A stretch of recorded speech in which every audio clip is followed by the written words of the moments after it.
Hey everyone, remember to subscribe to this podcast so you get an update as soon as the next episode is ready.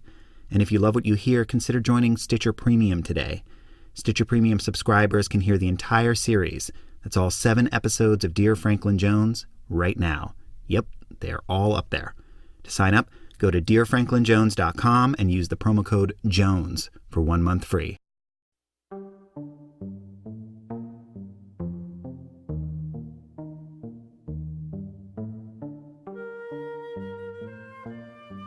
Dear Diary, dear avatar of the world. This is one of the last letters I wrote to Franklin Jones. I'm enrolled in community college, and the last pages of this notebook are full of entries about making friends, how hard it is for me to meet and talk to girls. There's still echoes of Jones's teaching in there. Yet when it comes to myself, I am the hangman paradigm, and this torments me. I think I was talking about the hanged man in the tarot. They're not really about Jones anymore. They're just about being an angsty teenager. Yet I still end them the way I've been taught to. Okay, I bow down at your gracious feet in eternal gratitude for your human manifestation here, so that all beings may be liberated from the suffering of attention simply by surrendering to your form. Franklin Jones is hard to shake. Give me your attention at any moment, and you will receive this grace. In my mind, I'm saying you can't pass yet. It's too soon. People really are not understanding who I am. They're not understanding what I'm teaching, and they're not able to communicate it. Now, some did and have more depthfully than others, clearly.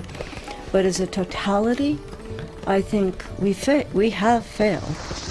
But I'm not a me, you see? I literally am you.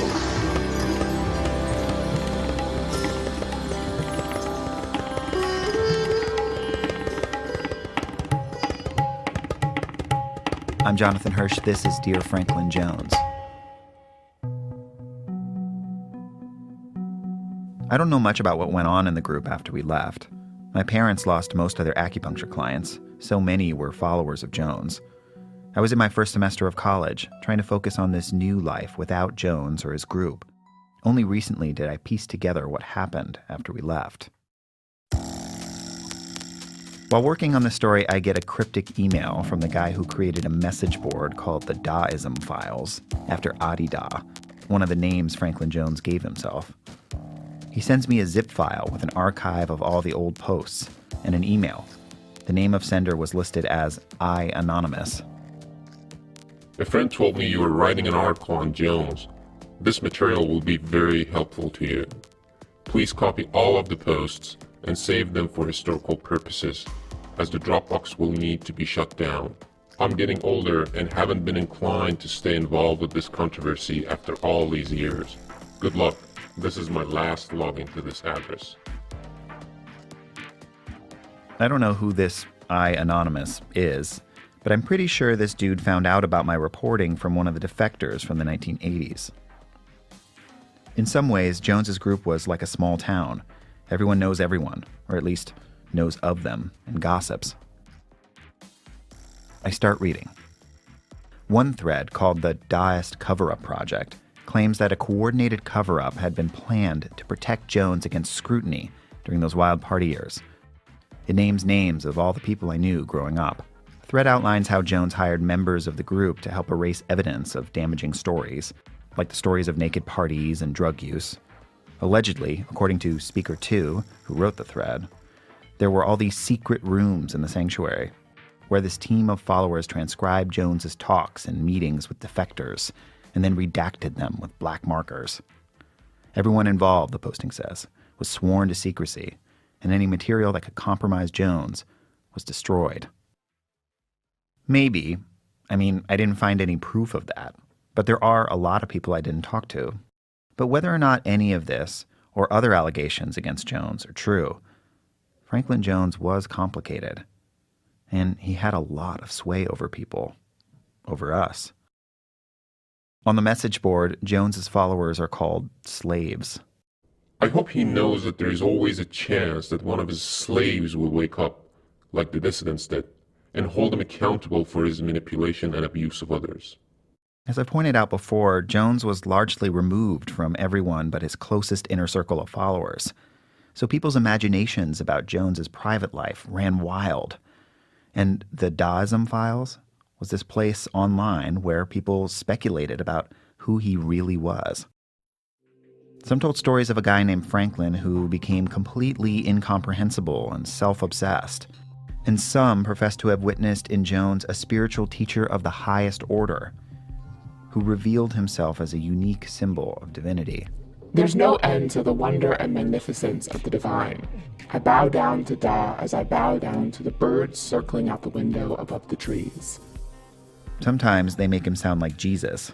Other times, not so much. Daism is like a new age piñata, all dolled up with grandiose symbols and ritual baubles.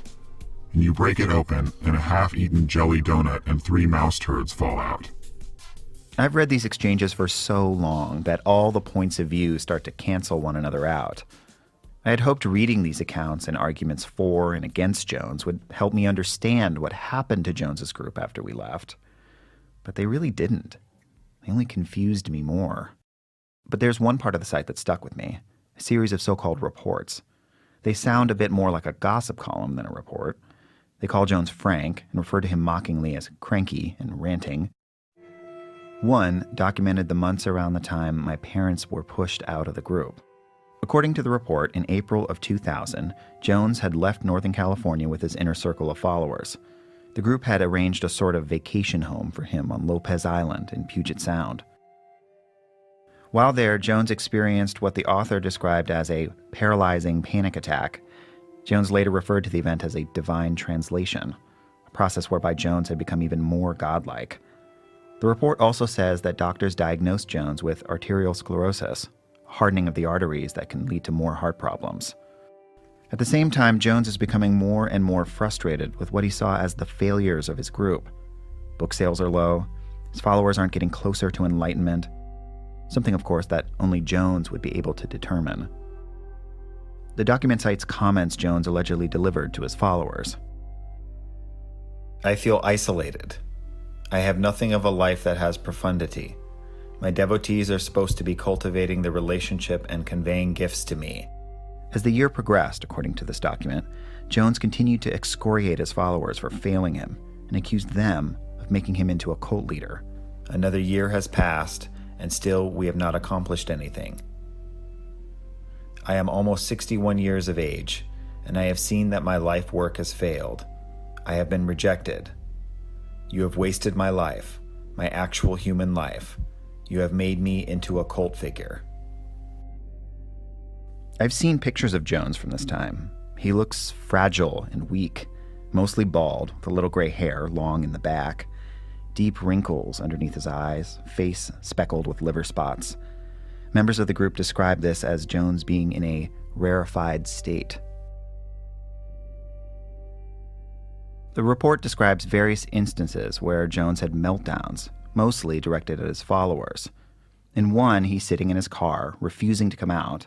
Another, he's sitting in a hotel room, wounded by the fact that his followers haven't met his expectations, even suggesting that more physical harm could come to his body if his followers didn't step up to the challenge.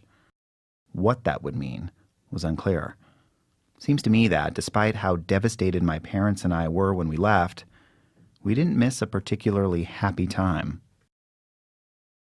While Jones and his group struggled to hang on to this world they'd built, I began a new and unfamiliar life out in the real world, away from the group. My first semester in college, I took one class in creative writing, got a job at a bookstore, and I continued to write, constantly, a mix of things, much of it pretty unintelligible. This is a fragment of a poem I found from that time, which talks specifically about Jones. I could have waited lifetimes for that savior to descend in his orange garb, I wrote. I'm trapped inside this crazy world. Seems to be no way out. I also met my first girlfriend who didn't know about Jones, and in her I saw a chance to truly make a clean break. She knew about the group, but it was just this funny thing my parents raised me in. Thomas and Kathleen were in the midst of their own reinvention. As I said before, once his followers learned what had happened, My parents' acupuncture business declined. I was kind of abandoned, and then people started going to other, people, and when my client base suffered. You mean you guys weren't I involved? didn't like. No, of course I didn't like. And people stopped coming to you? You guys? People stopped coming for treatments after that? Not as much. I wish I could say I helped them cope during that time, or even witness their struggle. But the truth is, I didn't. I wasn't really around. All I know is that they fought a lot, and eventually they divorced. When you're sad, you don't have the fight in you to say, I don't want this to happen. Wait a second, maybe I can change this. Or, I didn't really have the fight left in me. There was so much happening that I guess it was one of those times of life where you just go, time's up. It's done. My dad and his new partner moved down the street from my mom. Now, more than a decade later, they're all friends. We even spend holidays together. But back then, I was engrossed in my own life, trying to figure out how to be part of the larger world. I remember buying a basketball and going to the local courts to shoot free throws for the first time in years. And that simple act, it was like a meditation. Just me and the stripe, 15 feet from the hoop, one shot, and then the next. On my 18th birthday, I moved into an apartment with my first girlfriend. It's a single room on the main commercial street in downtown San Rafael, above a coffee roastery. During the days, I work at the bookstore, go to school. At night, at home, I sit on the bed and play guitar, smoke cigarettes on the fire escape, write songs and poems. It's sort of like those years as a disciple, without the pressure of following Jones or the isolation, though I still think about Jones a lot. These aren't exactly happy years, but they're consistent. That's really all I want. About a year later, my girlfriend and I get married in a civil ceremony.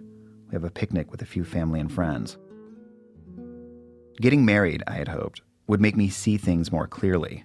That once I had a wife, a normal job, new friends, that I could start fresh. I can't imagine this will surprise you, but it soon became clear that things aren't that easy. For this and other reasons, my first girlfriend, my first wife, though it never really felt like a marriage, she and I split up.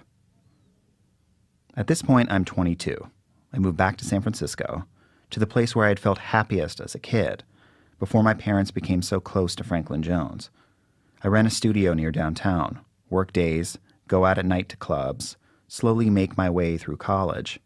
And I keep writing, mostly poems and songs that, looking back, they're still about Jones, like this one.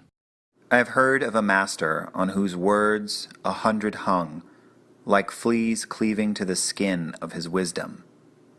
The truth is, he said, then pausing, slumped into sleep on his chair, drunk. I do not live on the mountain. Yeah, what can I say? You don't follow a guru for 16 years and then just one day make a clean break and rejoin society. It was a process, a really disorienting one. I also started a band with my friend China. We wrote songs, sang them, which, looking back, they, like the poems, are about Jones. And so I ask you now, would you wear my name inside your mouth? Inside your brain, and together we can ride this one out, and on the other side I will show you how. Just follow me.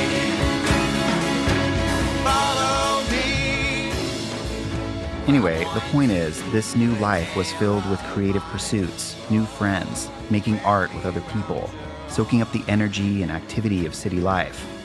This new life was mine, and yet Jones was still there.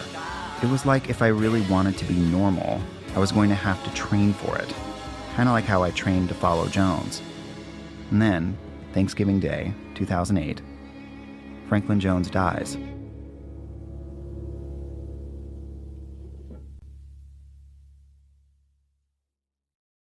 I don't hear the news until a few days later, and when I do, I feel this aggressive numbness, if that makes any sense.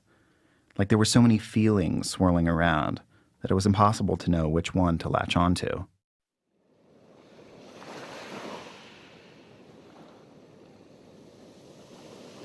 Jones spent his final days on that Fijian island he bought with the money his followers gave him.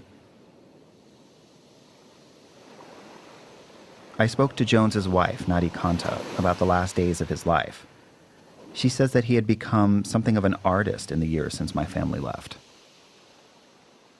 He remained quite frail physically after 2000, but he had an enormous amount of work he was trying to accomplish in terms of his written teaching and his artistic work, in terms of the world and the creation of cooperation, tolerance, and peace on the earth. The group built him a studio on the island where Jones worked for hours each day, developing photos and creating collages. Sounds like typical retired dude stuff, right? He wasn't just making pictures.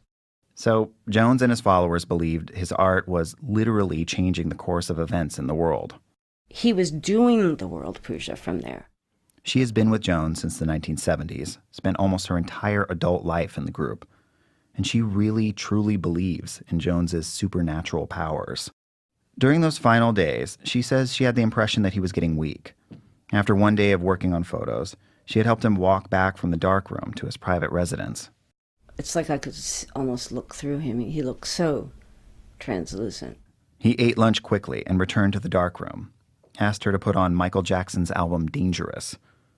When he died, she says his soul left his body just like that his death had come at the exact perfect moment, and that now he's become omnipresent again.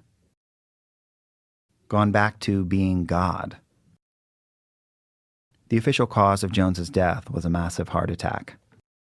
My dad's friend James Steinberg was also on the island at the time. He said Jones was still hung up on the idea that his congregation was not getting bigger the way he'd hoped. I only came here for the sake of you, and you can only keep me here if you really give me work to do by being available to my teaching, by bringing more people to me. When James found out that Jones was dead, his first thought was, in my mind, I'm saying, you can't pass yet. It's too soon. The group had not grown significantly in the past 3 decades, and it never really recovered from the scandals in the 80s. And according to Nadi Kanta, they blamed themselves. So you place the error, as you say, on the community's ability to communicate that message. Absolutely. I think we've been... and Beloved himself would talk about that from the beginning. I mean, from the first day it came to him, he was saying, people really are not understanding who I am. They're not understanding what I'm teaching, and they're not able to communicate it. Now, some did, and